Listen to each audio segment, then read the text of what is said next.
बिस्मिल्लाहिर्रहमानिर्रहीम। अस्सलाम वालेकुम नाज़रीन, आप इस कहानी की इससे पहले 30 किस्तें सुन चुके हैं। अब 31वीं किस्त आपके सामने रखने जा रहा हूँ। आज तरफ गुलगारे शमरेज खान। खत के हर लफ्ज से मोहब्बत, खलूस और अपनायत टपक रही थी। रंधड़ा गुड़िया की भेजी हुई टोपी तो मैंने उसी वक्त सर पर ओढ़ ली। खलूस और अपनायत की चाशनी ने उन तोहफ़ को बहुत कीमती बना दिया था। अगली सुबह नाश्ते के बाद गुलगारे के भेजे हुए कपड़े और स्वेटर पहनकर मैं आगे चाहने के लिए तैयार था। कपड़े बिल्कुल मेरे नाप के मुताबिक थे। कमांडर अब्दुल हक को अपने साथ जाने पर आमादा देखकर मैं हैरान रह गया था। मेरा ख्याल है आपकी यहाँ ज्यादा जरूरत है। सही कहा, मगर मेरे अलावा गजनी तक जाने का मुख्तसर रास्ता किसी को भी मालूम नहीं है और यूं भी कमांडर इस्लाम मेरी वापसी तक यहीं रहेंगे। चलें फिर बिस्मिल्लाह पढ़ें। मैंने उसे आगे बढ़ने का इशारा किया और सर हिलाते हुए वो आगे हो गया। गजनी तक हमने पैदल ही जाना था। मैंने रास्ते में काफ़ी वक्त ज़ाया कर दिया था। ना मालूम अल्बर्ट ब्रोक वगैरह अब तक गजनी में थे या कहीं और मुंतकिल हो गए थे, लेकिन मेरे पास उनके बारे में यही आखिरी मालूमात थी, इसलिए मुझे एक बार तो वहाँ ज़रूर जाना पड़ता। वहाँ जाने के बाद ही मैं अगली मंजिल का तयन कर सकता था। थोड़ा सा आगे आते ही मैंने पूछा, यहाँ से हम मरनागर जाएंगे?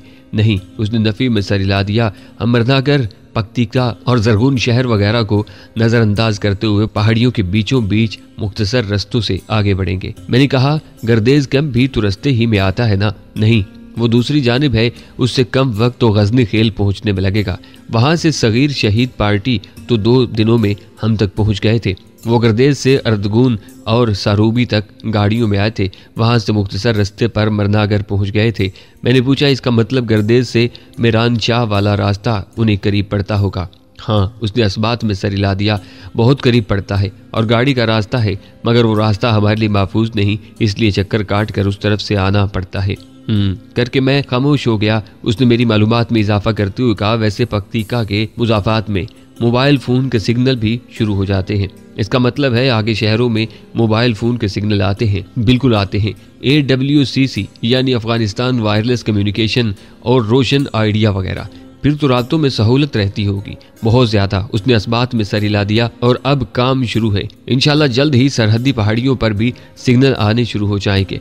मैंने खुश होते हुए कहा, गोया इस बहाने चचा शमरेज और उनके घर वालों से बातचीत हो जाया करेगी। कमांडर अब्दुल हक हंसा, लगता है बात काफ़ी बढ़ गई है। हाँ भाई, बहुत मुखलिस कराना है। उसके साथ उन्होंने मेरी ज़िंदगी भी बचाई है। मैं उसे अपने बर्फबारी में फंसने की तफसीलात बताने लगा।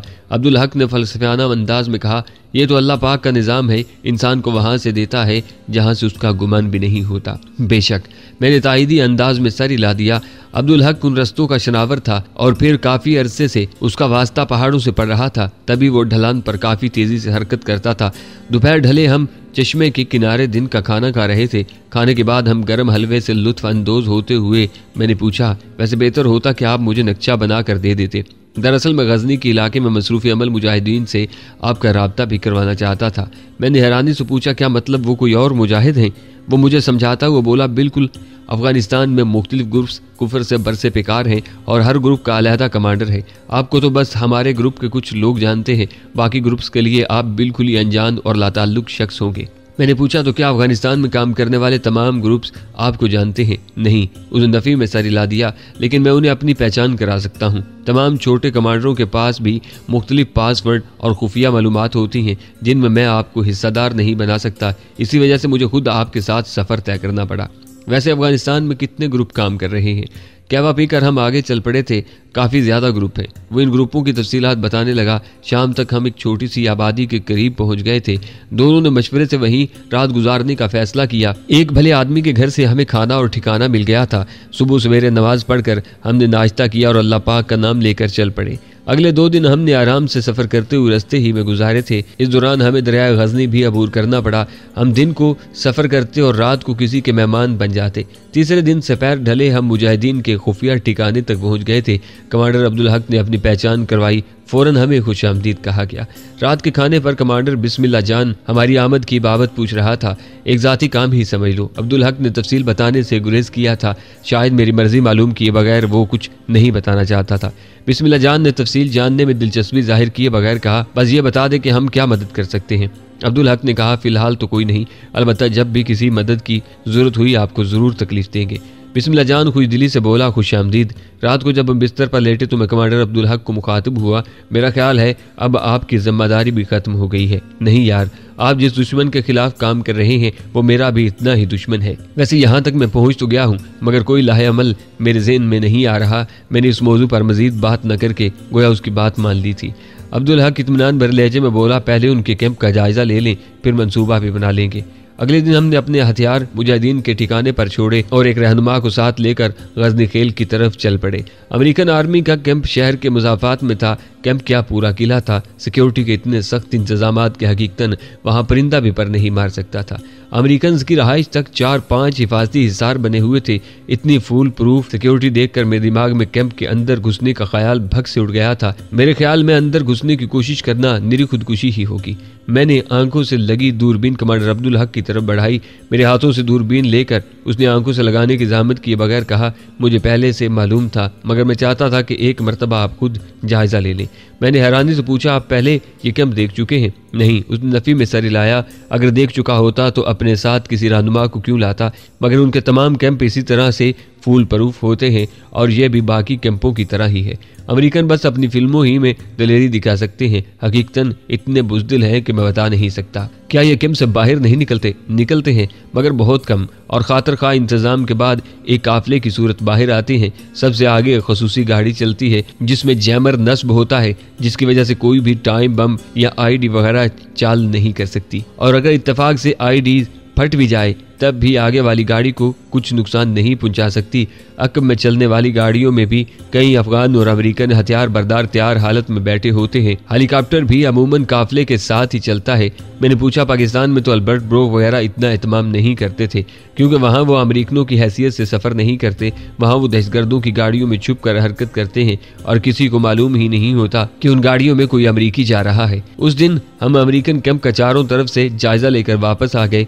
वापस पहुँचते हुए शाम हो गई थी। सुबह नाश्ते के बाद से हम कुछ नहीं खा सके थे। कैंप पहुंचते ही हमने सबसे पहले खाना खाना पसंद किया। रात को सोने से पहले हम एक मुनासिब लाहेअमल तरतीब दे रहे थे। मैंने कहा, भाई मुझे इसका एक ही हल नजर आ रहा है कि उनका कोई अहम आदमी अपने कब्जे में करे और फिर मुज़ाकरात के जरिए अपनी शर्त मनवा ले। सही कहा। अब्दुल हक ने मेरी तायद में सर हिला दिया, मगर असल मसला ही किसी अहम आदमी को पकड़ने का है। उन बुज़दिलों के होटल और तफरीह के दूसरे इंतजामात हिफाजती हिसार के अंदर ही किए गए हैं। इस तरह ना उन्हें बाहर निकलना पड़ता है और ना उन्हें कोई खतरा होता है। उनके कैंप पर तो हमला किया जा सकता है ना, शायद, मगर इस तरह हम उन्हें जानी नुकसान तो पहुंचा सकते हैं, किसी को पकड़ नहीं सकते, क्योंकि यह हमला दूर से राकेट वगैरह फेंक कर ही किया जा सकेगा। वरना कैंप के हिफाजती इंतजामात तो आपने खुद देख ही लिए हैं। शहर में खरीदारी वगैरह के लिए तो जाते होंगे। जरूरत का सामान उन्हें कैंप के अंदर ही पहुंचा दिया जाता है और सामान लाने वाले मखसूस अफराद होते हैं जिन्हें शिनाख्त के कई मराहिल से गुजरना पड़ता है। अब यही तरीका रह गया है कि उनके किसी काफिले पर घात लगाई जाए। हाँ, लेकिन वो तब भी मुमकिन है कि हमें पहले से उनके काफिले के जाने के वक्त और समत के बारे मालूम हो जाए। इस सूरत में भी हमें कमांडर बिस्मिल्लाह जान की मदद की जरूरत पड़ेगी। मैंने पूछा, तो क्या कमांडर हमारी मदद नहीं करेगा? क्यों नहीं, बेहतर तो यही होगा कि उन्हें सारी बात बताकर मशवरा मांगा जाए। शायद वो किसी दूसरी तजवीज़ की तरफ रहनुमाई करते। ठीक है, कल उनसे बात करेंगे। अब्दुल हक कमांडर मेरे साथ मुत्तफिक हो गया था। अगले दिन कमांडर बिस्मिल्लाह जान सुबह सवेरे ही कहीं निकल गया। उनकी वापसी कहीं रात गई हुई थी। यूं एक दिन बाद ही उनसे बात हो सकी। सारी बात सुनकर वो गहरी सोच में खो गया। चंद लोगों बाद उसने जुबान खोली। उनके काफिले तो 15-20 दिन बाद हरकत कर ही लेते हैं, लेकिन एक तो जरूरी नहीं कि हर काफिले में कोई अहम शख्सियत मौजूद हो, और दूसरा काफिले की हिफाजत के लिए अमूमन हेलीकॉप्टर्स भी साथ चलता है। ऐसी सूरत में काफिले पर हमला तो किया जा सकता है, किसी को गिरफ्तार करना मुश्किल होता है। मैं पीके अंदाज में बोला, गोया हमारा मंसूबा किसी काम का नहीं। कमांडर बिस्मिल्लाह जान ने मुझे तसल्ली देते हुए कहा, एक तरीका तो है, लेकिन उसमें ज्यादा मेहनत करना पड़ेगी। हमने बैक जुबान पूछा, वो क्या? गैर मुल्की मीडिया के काफ़ी नुमाइंदे अफगानिस्तान के बड़े शहरों में मौजूद हैं। इस तरह उन शहरों में कुछ दूसरे मकासद से आए हुए अमेरिकी शहरी भी मौजूद होते हैं, मगर हमें मीडिया के नुमाइंदों या आम अमेरिकन से क्या मतलब? मैंने उसकी बात पूरी नहीं होने दी थी। कमांडर बिस्मिल्लाह जान ने अफसोस भरे अंदाज में सर हिलाया। मेरा ख्याल है मेरी बात दरमियान में ही रह गई है। मैंने जल्दी से कहा, मुआजरत खा हूँ, तो मैं कह रहा था कि उनमें अमेरिकन CIA के कुछ एजेंट भी छुपे होते हैं। अब उन सीक्रेट एजेंट्स को कैसे पहचाना जा सकता है, इस बारे में बस इतनी रहनुमाई कर सकता हूँ कि उसके लिए ऐसे अफराद की निगरानी करना पड़ेगी और ये काफी थका देने वाला काम है। गोया अब मुझे जासूस बनना पड़ेगा। जी। कमांडर बिस्मिल्लाह जान ने इस बात में सर हिला दिया। और शहर में रहने के लिए आपके पास अपनी शिनाख्त मौजूद होना चाहिए, ये ना हो दूसरों को पकड़ते हुए अपनी जान पंसा बैठे। मैंने कहा अब काम थोड़ा मुश्किल हो गया है। नहीं, इसका भी कोई ना कोई बंदोबस्त कर लेंगे। अब्दुल हक ने मुझे तसल्ली दी। मैंने पूछा वो कैसे? बिस्मिल्लाह जान भी उसकी जानिब मुतवज्जा हो गया था। अब्दुल हक ने कहा अफगानिस्तान में काफ़ी कंस्ट्रक्शन कंपनियां काम कर रही हैं जिनमें पाकिस्तानी मजदूर और इंजीनियर्स वगैरह काम कर रहे हैं। तो मैंने वजाहत मजीद चाही। आप किसी भी कंपनी में बतौर मजदूर वगैरह शामिल होकर अपने पाकिस्तानी शनाख्ती कार्ड पर आसानी से घूम सकते हैं। मैंने कहा वीज़ा वगैरह भी तो बनाना होगा ना। वैसे सर्दियों में तो कंस्ट्रक्शन कंपनियों का काम ठप हो जाता है। इससे पहले कि अब्दुल हक मेरे सवाल का जवाब देता, बिस्मिल्लाह जान ने एक और नुक्ता उठाया। यह अमेरिका नहीं है, यहाँ वीज़ों की इतनी जांच पड़ताल हो और नकली वीज़ा बनाना इतना मुश्किल नहीं है। बाकी कंस्ट्रक्शन कंपनियां साइटों का काम सर्दी की वजह से रोक देती हैं, लेकिन थोड़ा बहुत दफ्तरी स्टाफ मौजूद रहता है। अब्दुल हक ने एक ही सांस में हम दोनों का एतराज़ ख़त्म कर दिया था। उसके बाद हम बाकी तफसीलात तय करने लगे। अगले दिन अब्दुल हक ने वहाँ से काबुल जाना था, क्योंकि उसकी वाकफियत जिस कंस्ट्रक्शन कंपनी में थी वो काबुल के मकामात में काम कर रही थी। वहीं पर उसने मेरे लिए वीज़ा वगैरह भी बनवाना था। मैंने भी उसके साथ चलने पर इसरार किया था, लेकिन उसने मना कर दिया, क्योंकि मेरा सड़क के ज़रिए काबुल जाना किसी तौर मुनासिब नहीं था। खुद अब्दुल हक के पास अफगानिस्तान की शिनाख्त मौजूद थी। अगले दिन कमांडर अब्दुल हक मुझसे इजाज़त लेकर रुखसत हो गया। जाते हुए उसने एक कैमरे वाले मोबाइल फ़ोन में मेरी चंद तस्वीर खींच ली थी। एक मुजाहिद को मैंने अपने ज़ाती काम में घसीट लिया था। गो उन मुजाहिदीन की ज़िंदगी का मकसद ही कुफ्र के खिलाफ बरसे पेकार रहना है, लेकिन उनका तरीका कार मुख्तलिफ होता है। उसके जाने के बाद एक बार फिर मैं फारिग था। फरवरी के वस्त में सर्दी का जोर टूटने लगता है, मगर यहाँ अभी तक सर्दी बहुत सख्त पड़ रही थी। कमांडर अब्दुल हक ने यही कहा था कि उसे मेरे काम में हफ्ते से ज़्यादा वक्त लग जाएगा। अब उसे 1.5 हफ्ता भी लग सकता था और 2 से 3 हफ्ते भी। उसकी वापसी तक मुझे कोई काम नहीं था। खुद को मसरूफ़ रखने के लिए मैं फारिग औकात में मुख्तलिफ वर्जिशें करके वक्त गुजारता रहता। इसी तरह परवैशा की यादों से भी कुछ अफाका हो जाता और कसरत भी हो जाती। कमांडर अब्दुल हक को गए हुए 1 हफ्ता हो गया था जब एक रात कमांडर बिस्मिल्लाह जान मेरे पास आ गया। मैं सोने के लिए लेट चुका था। आप गालबन सो रहे हैं। मुझे रज़ाई में घुसा देखकर वो वापस मुड़ने लगा। मैंने जल्दी से कहा, अरे नहीं भाई, आए बैठे। फारिग आदमी को इतनी जल्दी कहाँ नींद आती है। अच्छा कहकर वो मेरे पास आकर बैठ गया था। आप काम में मसरूफ़ होते हैं इसलिए आपके पास नहीं बैठता, वरना मेरा दिल चाहता है कि रात गए तक आपके साथ गपशप करूं। गोया फरागत आपको रास नहीं आ रही। उसने बज़ाहिर हंसते हुए पूछा। ना मालूम क्यों मुझे उसका लहजा मानी खेस लगा था। आप बिल्कुल सही कह रहे हैं, मुझे मुसलसल फारिग रहना पड़ रहा है और ये बेकारी निरा सरदर्द है। वैसे एक काम तो है, इस बहाने हमारी भी मदद हो जाएगी और आपको भी हिलने चुलने का मौका मिल जाएगा। उसके अंदाज से साफ जाहिर था कि वो सिर्फ इसी खातिर ही मेरे पास आया था और गुफ्तगू का रुख इत्तफाकन ऐसे मौजू की जानिब मुड़ गया कि उसे अपनी बात करने में आसानी हो गई थी। मैं खुशदिली से बोला, कमांडर आप बेझिझक काम बताएं, अगर मेरे बस में हुआ तो इनकार नहीं सुनोगे। अब्दुल हक भाई कह रहे थे कि आपका निशाना बहुत अच्छा है। काम बताने से पहले उसने तस्दीक करना जरूरी समझा था।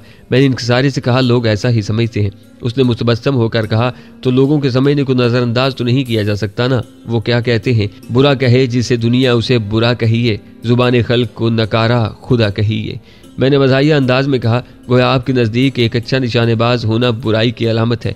वो तुर्की बुतुर्की बोला, बिल्कुल मुखालिफिन को ऐसा आदमी बहुत बुरा लगता है। गालिबन आप यही चाहते हैं कि वो मुझे बुरा ही समझते रहें। मैंने जवाबी वार किया, परसों एक खसूसी तकरीब मनाई जा रही है। महकमा मौसमियात की पेशगोई के मुताबिक अगले 3-4 दिन मौसम साफ रहेगा। धूप से लुत्फ अंदोज होने के लिए ये महफिल एक खुली जगह मुनक्कद होगी। एक बड़ा सा केक काटा जाएगा और इस दौरान आप हमें यकीन दिला सकते हैं कि दुश्मन आपको यूं ही बुरा नहीं समझते। आखिरी फिक्रा उसने हंसते हुए कहा था। यह पक्की इतला है। मैं एकदम संजीदा हो गया था। हाँ, उसने इस बात में सर हिला दिया।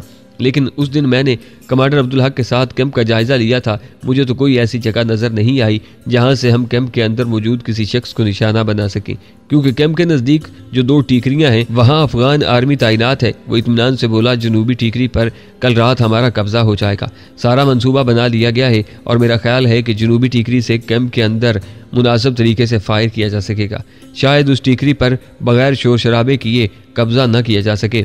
मैंने अंदेशा जाहिर किया, एक भी गोली चल गई तो भांडा फूट जाएगा और हमने वहाँ काफी वक्त गुजारना है। वो यकीन से बोला, ऐसा कुछ भी नहीं होगा। उस टीकरी पर जो लोग तैनात हैं उनमें हमारा एक आदमी मौजूद है। कल रात को तमाम के खाने में जोर असर बेहोशी की दवा शामिल हो जाएगी और उसके बाद यकीनन कोई मुजाहमत के काबिल नहीं रहेगा। ये सारा मंसूबा आपने मेरी निशानाबाजी की वजह से बनाया है या कोई और वजह है? ऐसे मंसूबे हम वक्तन फवक्तन बनाते रहते हैं क्योंकि हम दुश्मन को आराम से रहने नहीं दे सकते। वैसे ये मंसूबा 25 दिसंबर के लिए तरतीब दिया गया था, लेकिन मौसम ख़राब होने की वजह से जो तकरीब खुले मैदान में होना थी वो बंद स्टेडियम में मनाई गई। बस हमने अपना जो आदमी वहाँ तक पहुँचाया था उसे कह दिया कि वो किसी मुनासिब मौके की आमद तक वहीं टिका रहे और अब वो मुनासिब मौका आ गया है। हमने जो मंसूबा पहले बनाया था उसके मुताबिक हम वहाँ राकेट फायर करते हैं। गो वो तमाम राकेट अंदाजे से फायर किए जाते हैं और कभी कभार ही कोई राकेट निशाने पर लगता है, लेकिन हमारा असल मकसद अफरा तफरी फैलाना और उन्हें यह बावर करवाते रहना है कि हम मौजूद हैं। तो ये काम आप किसी भी वक्त कर सकते हैं। यूँ किसी तकरीब का इंतज़ार करने का क्या मतलब, क्योंकि तकरीब के वक्त तमाम इकट्ठे होते हैं और एक भी राकेट निशाने पर लग जाए तो काफ़ी तबाही फैला सकता है। दूसरा, उनके जश्न के मौका पर ऐसी कार्रवाई उनमें ज़्यादा मायूसी फैलाती है। मेरे गोली चलाने से तो एकदम अफरा तफरी फैल जाएगी और उस सूरत में मैं 3-4 से ज़्यादा अफराद को निशाना नहीं बना पाऊंगा। शायद आपके राकेटों को भी ज़ाया करने का बायस बन जाऊँ। हमारे पास ऐसे मौकों के लिए 107 राकेट हैं जिनका लॉन्चर नहीं होता। बस राकेट ही को सिधाई देकर हम मतलूबा समत में उनका रुख करके रख देते हैं। यूं कभी कभार तो एक आदमी का भी नुकसान नहीं होता और कभी कभी चंद आदमी हलाक हो जाते हैं, जबकि आपके फायर से 2-3 तो मुर्दार हो ही जाएंगे। खासकर बड़े आदमियों की मौत से उनके मोराल पर काफ़ी असर पड़ेगा। जब तक मैं तकरीब की जगह का फासला नाप नहीं लेता तब तक ये कहना कबल अज़ वक्त होगा कि मैं कितनों को निशाना बना सकता हूँ। इस ज़मन में मुझे कुछ सामान भी दरकार होगा। उसका सारा मंसूबा समझ में आते ही मैंने उसे अपनी ज़रूरियात से आगाह करना मुनासिब समझा। आप अपनी ज़रूरियात के बारे बताएं। सबसे पहले तो एक दूर मार राइफल चाहिए होगी, उसके साथ दूरबीन, wind meter, laser range finder. मैं उसे अपने मतलूबा सामान के बारे तफसील से बताने लगा। वो उठते हुए बोला, चलें मैं आपको अपने पास मौजूद सामान दिखा देता हूँ। जो चीज़ कम होगी उसका बंदोबस्त इंशाअल्लाह कल हो जाएगा। मैं सारी लाता हुए बिस्तर से निकलकर उसके हमराह हो लिया। थोड़ी देर बाद हम एक तहखाने में मौजूद थे। वहाँ हथियारों के दरमियान ड्रैगनोव और गलेल स्नाइपर राइफल के अलावा रेंज मास्टर भी मौजूद थी, और रेंज मास्टर की मौजूदगी में दूसरी राइफलों से मुझे क्या मतलब हो सकता था। ये तमाम अमेरिकन और अफगान फौजियों से छीना गया सामान था। सिवाय विंड मीटर के मुझे अपने मतलब की हर चीज़ मिल गई थी, यहाँ तक कि एक अच्छी क्वालिटी का साइलेंसर भी मौजूद था। सामान तकरीबन मुकम्मल ही है। मैंने इत्मीनान भरे अंदाज में सर हिलाया। कमांडर बिस्मिल्लाह जान खुश होते हुए बोला, वैसे इनमें से काफ़ी चीज़ें ऐसी हैं जिनके इस्तेमाल के बारे में हम नहीं जानते थे। हमारे नज़दीक वो बिल्कुल फालतू थी, फिर भी मैंने ये सोच कर रख छोड़ी थी कि शायद कभी काम आ जाए। आई लगता है मेरा ये फैसला मुफीद साबित हुआ। मैंने इस बात में सारी लाते हुए कहा, अब सबसे अहम काम यानी फासला नापना रह गया है कि उस टीकरी से तकरीब की जगह का फासला कितना होगा। वैसे आप कितने फासले से किसी आदमी को निशाना बना लेंगे? 2 किलोमीटर। मैंने रेंज मास्टर की रेंज के मुताबिक कहा। मतलब कमांडर अब्दुल हक की आपके बारे बतलाई गई बात हकीकत है। अब मैं कमांडर अब्दुल हक को झूठा तो नहीं कह सकता ना। मैंने लतीफ़ अंदाज में चोट की और वो कहका लगा कर हंस पड़ा। मुझे बिस्तर तक पहुंचाकर उसने इजाज़त ली और रुखसत हो गया। अगले दिन मैंने हिफ्ज़े मुतक़द्दम के तौर पर राइफल को सिफर कर लिया था। साइलेंसर की मौजूदगी में मुझे फायर करते हुए कोई मसला पेश नहीं आया था। रेंज मास्टर राइफल की तो बोर साइटिंग भी हो जाती है, लेकिन जब फायर करने की सहूलत मौजूद हो तो बोर साइटिंग की जरूरत बाकी नहीं रहती। बोर साइटिंग बगैर गोली चलाए राइफल को सिफर करने का तरीका है। रात को कमांडर बिस्मिल्लाह जान अपने कुछ आदमियों के साथ मज़कूरा टीकरी पर पहुंच गया था। उन्हें सारे अफगान फौजी बेहोशी मिले थे। पूरी पोस्ट कब्जे में लेते ही उसने मोबाइल फ़ोन पर कॉल करके अपने साथियों को मुतल्ला कर दिया। उसके एक साथी ने मुझ तक भी ये इतला पहुंचा दी थी। मैंने सुबह सवेरे वहां पहुंचना था। तुलु आफ्ताब के साथ ही मैं एक डबल कैबिन में बैठा उस टीकरी की तरफ रवाना था जहां मुजाहिदीन का कब्जा हो चुका था। हमने वो मुश्किल आधा रास्ता तय किया था कि कमांडर बिस्मिल्लाह जान की कॉल आ गई। उसने मेरे साथ बात करना चाहिए और मेरे साथ बैठे हुए आदमी ने मोबाइल फ़ोन मेरी जानिब बढ़ा दिया। वो सलाम दुआ के बाद बोला, ज़ीशान भाई मेरा ख्याल है यहाँ आपकी ज़रूरत बाकी नहीं रही। क्यों? मैंने हैरानी के इजहार में देर नहीं लगाई थी। वो मायूस कुन लहजे में बोला, मैंने उस जगह का फासला नापा है। 2 किलोमीटर से ज़्यादा फासला बन रहा है। यह तय करना मेरा काम है। टीकरी की बुलंदी जहन में लाते हुए मैंने उससे इत्तेफाक नहीं किया था। जैसे आपकी मर्जी। उसने मेरी आमद को मेरी स्वाबदीद पर छोड़ दिया था। ड्राइवर बेखौफ खतर गाड़ी को उस टीकरी के अक्ब में ले गया। पहले वाली 3 गाड़ियां भी वहीं छुपाकर खड़ी की गई थीं। हमारी रहनुमाई के लिए 2 आदमी टीकरी से नीचे आए हुए थे। उनकी हदायत पर ड्राइवर ने गाड़ी पहले वाली गाड़ी के साथ खड़ी की और हम उनकी रहनुमाई में ऊपर चढ़ने लगे। टीकरी के ऊपर पहुंचते ही कमांडर बिस्मिल्लाह जान हमें अपना मुंतजिर नजर आया। उसके चेहरे पर छाए तासुरात यकीनन मेरे मुंह से कोई उम्मीद भरी खबर सुनने के ख्वाहां थे। मैंने भी उससे मुसाफा करते ही फासला नापने वाले आले लेजर रेंज फाइंडर के मुतल्लिक दरियाफ्त किया। आए मेरे साथ। वो मुझे साथ लेकर पोस्ट की शुमाली जानब ले गया। अमेरिकन कैंप बिल्कुल ही मेरे सामने था। एक वसी मैदान के बीचों बीच तकरीब के लिए जगह बनाई गई थी। धूप से लुत्फ अंदोज होने की खातिर शामियाने वगैरह नहीं लगाए गए थे। यू की शक्ल में सोफा सेट और कुर्सियां तरतीब से लगाई गई थीं। एक जानब चंद चौड़ी मेज़ें जोड़कर खाना वगैरह रखने की जगह बनाई गई थी। मैंने फासला नापने वाला आला थामते ही तरतीब से रखे सोफ़ों का फासला नापा। वो 2200 मीटर था, जबकि रेंज मास्टर की कारगर रेंज 2000 मीटर है।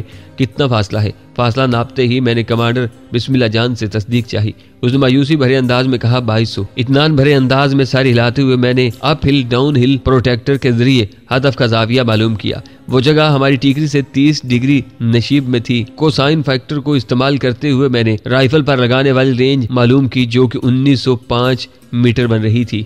इससे पहले गालबन मैं बता चुका हूं कि जब भी कोई स्नाइपर नीचे से बुलंदी की तरफ या बुलंदी मकाम से नीचे की तरफ फायर करता है, वो हदफ की बराह रास्त पड़ी जाने वाली रेंज नहीं लगाता, बल्कि उफकी रेंज लगाता है। इस मकसद के लिए उसे हदफ चाहिए, वो नीचे हो या ऊपर, उसका जाविया दरकार होता है कि स्नाइपर से हदफ की बुलंदी या गहराई का कितना जाविया बन रहा है, और फिर जाविये और फासले को एक मखसूस तनासिब से जमा तफरीक करने से मतलूबा रेंज मालूम हो जाती है। कबील खान के जानशीन सरदार जहादाद खान को मैंने उसी फार्मूले को बरोकार लाते हुए बुलंदी की तरफ फायर करके कैफरे किरदार तक पहुंचाया था। मेरा ख्याल है फायर करने के लिए ये जगह मुनासिब रहेगी। एक हमवार सतह देखकर मैंने कमांडर बिस्मिल्लाह जान को कहा, यहाँ एक कंबल वगैरह बिछवा दें ताकि मैं आरामदेह हालत में लेट कर फायर कर सकूँ। उसने उलझन अमेज लहजे में पूछा, क्या फासला नापने में मुझसे गलती हुई है? नहीं, मैंने नफ़ी में सर हिलाया। फासला 2200 मीटर ही बन रहा है, लेकिन नशीब में होने की वजह से राइफल पर रेंज 1900 मीटर लगेगी। वो क्यों? उसकी हैरानी बरकरार थी। इस क्यों को खोजने के लिए आपको मेरी शागिर्दी इख्तियार करना पड़ेगी। हंसते हुए मैं राइफल की मैगजीन भरने लगा। इसका फैसला आपके फायर के बाद ही कर सकूंगा। मेरे पूरे एतमाद लहजे ने उसे खुश कर दिया था। मैंने बरजस्ता कहा, फायर के बाद शायद मेरी पेशकश बरकरार न रहे। उसने कहका लगाया, ये भी मुमकिन है फायर के बाद मुझे ही अपने मुतालबे से दस्तबरदार होना पड़े। मैंने मुंह बनाते हुए कहा, अब इतने भी बुरे दिन नहीं आए, चलो देख लेंगे। 2 मैगजीनें भरकर मैंने राइफल के साथ रखी। इतनी देर में मेरी बताई हुई जगह पर एक आदमी ने नरम कोरियन कंबल बिछा दिया था। राइफल पर टेलीस्कोप साइट लगाकर मैंने सोफों की जानिब सिधाई दी। एलिवेशन ड्रम पर मतलूबा रेंज लगाई और राइफल को काग करके सेफ्टी लगा दी। अब बस उनके आने की देर थी। धूप खूब रोशन थी। तकरीब की जगह पर हल्की फुल्की चहल पहल नजर आने लगी थी। मुलाजिम खाने की मेज पर बर्तन वगैरह लगा रहे थे। कुछ सोफों और उनके सामने पड़ी शीशों की मेजों को साफ कर रहे थे। राइफल को वहीं छोड़कर मैं खड़ा हो गया। सादा कपड़े की छोटी सी झंडी दरकार होगी। झंडी? बिस्मिल्लाह जान के लहजे में हैरानी थी। हाँ, मैं वजाहत करता हुआ बोला, विंड मीटर नहीं है ना, तो हवा की रफ्तार नापने के लिए एक झंडी सामने लगा दो। अब झंडे से कैसे हवा नापी जाएगी? कमांडर बिस्मिल्लाह जान की समझ में मेरी बात नहीं आ रही थी, और आ भी कैसे सकती थी। ये तो स्नाइपर्स के अपने तजुर्बात होते हैं, और वो कोई स्नाइपर तो नहीं था। मैं उसे समझाते हुए बोला, हवा की वजह से झंडे का कपड़ा उसके डंडे के साथ एक मखसूस जाविया बनाता हुआ लहराता है। हवा जितनी तेज होती है, कपड़ा उतना ही सीधा उड़ता है। इस जावियों को नाप कर हम स्नाइपर अंदाजा लगा लेते हैं कि हवा की रफ्तार क्या है, और फिर रफ्तार मालूम करके और हम दाएं बाएं फर्क डालने वाली नाप के जरिए टेलीस्कोप साइट पर मुनासिब रेंज लगा सकते हैं, इस तरह कि हवा गोली पर असरअंदाज न हो सके। इतने बखेड़े मुझसे तो नहीं पाले जाएंगे। मैंने कहा, कामयाब फायर करने के लिए ऐसे बखेड़े पालना पड़ते हैं कमांडर जी। कहते हुए मैं रहायशी बंकर की तरफ बढ़ गया। वो जल्दी से बोला, अपने चेहरे पर कपड़ा लपेट लो, हमने अफगान फौजियों को कत्ल नहीं करना। मैंने असबात में सर हिलाकर चेहरे पर मफलर लपेट लिया। अंदर मौजूद मुजाहिदों ने भी अपने चेहरे छुपाए हुए थे। इस पोस्ट पर 20 के करीब अफगान फौजी मौजूद थे। तमाम कोनों ने बांध दिया था। बिस्मिल्लाह जान के 2 मुसल्लह साथी उनकी निगरानी कर रहे थे, और बाकी अफगान फौजियों का असला, एमुनेशन और दूसरे काम की चीजें नीचे ले जाकर अपनी गाड़ियों में लोड कर रहे थे। अंदर का जायजा लेकर हम बाहर निकल आए। एक तरफ प्लास्टिक की कुर्सियां पड़ी हुई थी, उन पर बैठकर हम वक्त गुजारने लगे। थोड़ी देर बाद मुजाहिदीन एमुनेशन और हथियारों वगैरह की 2 गाड़ियां लोड कर चुके थे। आधे अफराद को कमांडर बिस्मिल्लाह जान ने वापस जाने का हुक्म दिया, क्योंकि फायर होने के बाद हमने वहां से फरार होना था, और मुनासिब यही था कि उससे पहले सामान वाली गाड़ियां अपने ठिकाने की तरफ भेज दी जाती। तकरीब वाली जगह पर लोगों की आमद शुरू हो गई थी। राइफल के पीछे लेटकर मैं ल्यूपोल्ड साइट से तकरीब वाली जगह का जायजा लेने लगा। रेंज मास्टर की टेलीस्कोप साइट आम इंसानी आंख से 25 गुना ज्यादा ताकतवर है। उसमें पूरा मंजर बिल्कुल साफ नजर आ रहा था। आने वाले गोरे साइट के अंदर साफ नजर आ रहे थे। ज्यादातर तो सोफों पर बैठ गए थे, अलबत्ता इक्का दुक्का दाएं बाएं जोड़ियों में खड़े होकर बातचीत कर रहे थे। बावर्दी बहरे उन्हें मशरूबात पेश कर रहे थे। गालबन ये बताने की जरूरत नहीं होगी कि वो कौन सा मशरूब था। अफगान फौज के चंद अफीसर्स भी मुझे सोफों पर बैठे हुए नजर आए थे। उनकी पहचान मुझे फौजी वर्दी की वजह से हो पाई थी। इक्का दुक्का खवातीन भी नजर आ रही थी। मेरी नजरें फिसलती हुई एक लड़की पर मरकूज हुई और मैं चौंक गया।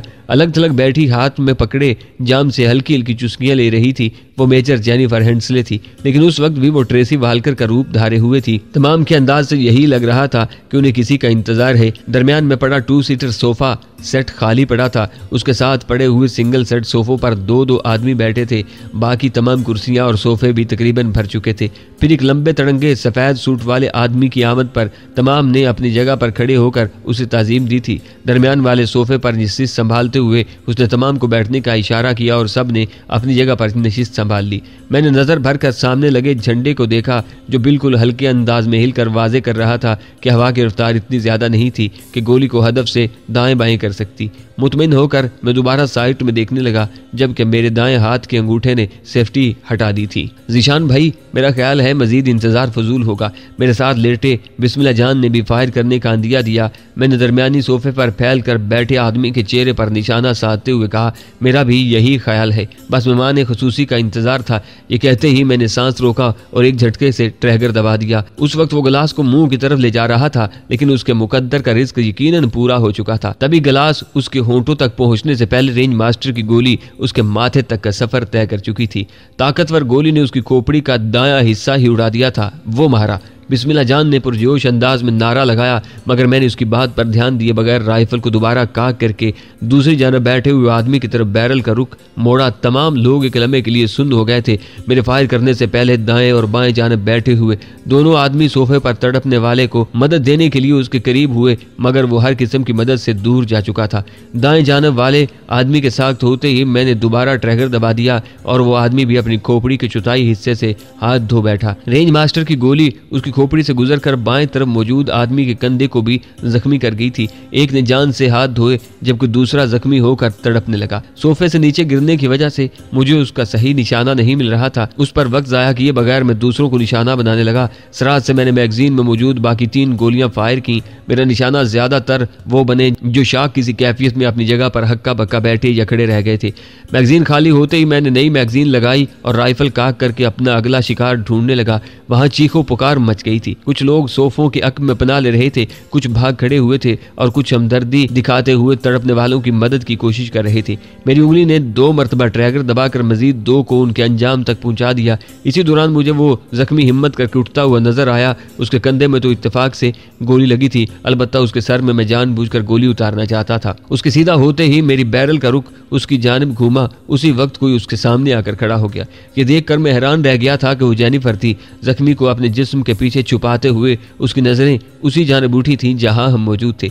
वो जबरदस्त स्नाइपर थी और उसके लिए यह अंदाजा लगाना मुश्किल नहीं था कि किस जगह से फायर किया जा रहा है, मगर फिर भी उसका यूं बेवकूफ़ों के अंदाज में किसी को बचाने के लिए अपने जिस्म की आड़ मुहैया करना मेरी समझ से बालातर था। अचानक एक ख्याल मेरे ज़हन में लहराया और मैं चौंक गया। क्या उसने पहचान लिया था कि फायर करने वाला मैं हूं और इसी वजह से यूं दलेराना अंदाज में मेरे सामने खड़ी हो गई थी। उसी वक्त एक दूसरा आदमी उसके करीब पहुंचा। यकीनन वो जेनिफर की वजह से हिम्मत करके करीब आया था और यह बहादुरी उसे महंगी पड़ी। यूं ही जेनिफर की नज़र उस पर पड़ी, उसने चीख कर उसे वापस जाने को कहा। गो उसके अल्फाज तो मेरे कानों तक नहीं पहुंचे थे, मगर उसके हाथों के इशारे और अंदाज से मुझे अंदाजा हो गया था कि वो क्या कह रही थी। मगर उसकी ये नसीहत या मशवरा बेसूद था। जब तक दूसरे की समझ में जेनिफर की बात आती, रेंज मास्टर की गोली उसे समझा चुकी थी। उसके बाएं कान के साथ लगने वाली गोली ने उसे दाएं जानब उछाल दिया था। उसका आधा जिस्म सोफे पर और आधा नीचे था। इस हालत में तड़पते हुए वो काफी मुज़हका खेज नजर आ रहा था।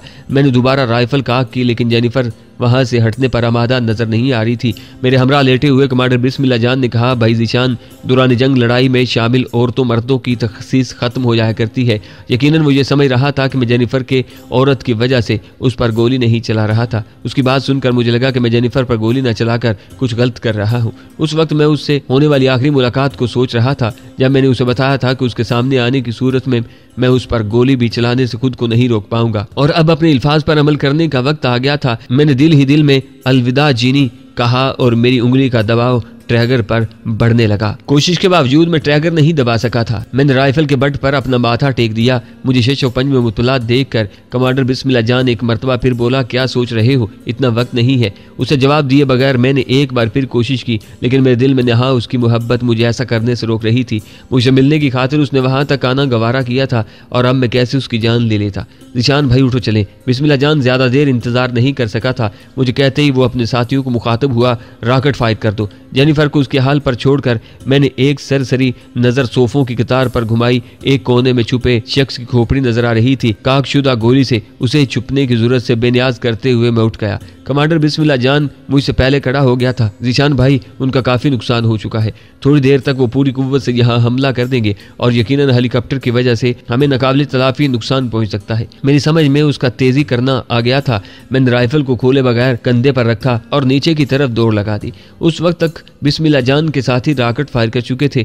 10 मिनट में मैं नीचे पहुंच गया था। बिस्मिल्लाह जान और उसके साथी भी मेरे करीब पहुंच चुके थे। राइफल को मैंने डबल कैबिन की अकबी नशिस्त पर रखा। बिस्मिल्लाह जान ड्राइविंग सीट पर बैठ गया था। गाड़ी स्टार्ट करते हुए उसने तेजी से दरख्तों के झुंड से निकाली और एक मखसूस जानिब बढ़ता गया। उसके बाकी साथी दूसरी गाड़ी में बैठकर हमारे पीछे ही चल पड़े थे। 2 गाड़ियां असले वगैरह की भरकर वो पहले ही वहां से भेज चुके थे। कमांडर बिस्मिल्लाह जान सीधा चलता रहा। वो कच्चा रास्ता आगे जाकर एक सड़क से मिल गया था। वहां पर उसके साथी हमसे मुखालिफ समत मुड़ गए। बाकियों ने अपनी समत तब्दील कर ली है। मैंने बिस्मिल्लाह जान को मुतल्ला करना मुनासिब समझा। उन्होंने हमारे साथ नहीं जाना। मुझे मुतल्ला करते हुए उसने जेब से मोबाइल फोन निकाला और किसी का नंबर मिलाने लगा। राब्ता होते ही उसने मुख्तसर कहा, हम आ रहे हैं, और जवाब सुने बगैर राब्ता मुनक़ता करते हुए ड्राइविंग की तरफ मुतवज्जा हो गया। 4-5 किलोमीटर के बाद उसने गाड़ी सड़क से उतार कर पहाड़ी के दामन में नजर आने वाले 2 घरों की तरफ मोड़ दी। वो सड़क से 600-700 मीटर दूर नजर आ रहे थे। उन घरों के करीब गाड़ी रोकते हुए वो बोला, राइफल उठा लो। क्लचंकोफ उसने हाथ में पकड़ ली थी। मैंने सारी लाते हुए अकबी नशिस्त पर पड़ी रेंज मास्टर उठा ली। गाड़ी को रुकते देखकर एक घर से दरमियानी उम्र का एक मर्द भागते हुए बाहर निकला। हमसे रस्मी मुसाफा करके उसने ड्राइविंग सीट संभाली और गाड़ी वापस सड़क की जानिब मोड़ ली। चलो। बिस्मिल्लाह जान ने मुझे आगे बढ़ने का इशारा किया। दरवाजे पर एक बूढ़ा बाबा हमें मुंतजिर नजर आया। दोनों से मुआनका करके उसने खुश आमदीद कहा। उसी वक्त बिस्मिल्लाह जान ने मुझे उस टीकरी की तरफ मुतवज्जा किया जहाँ 2 हेलीकॉप्टर उड़ते नजर आ रहे थे।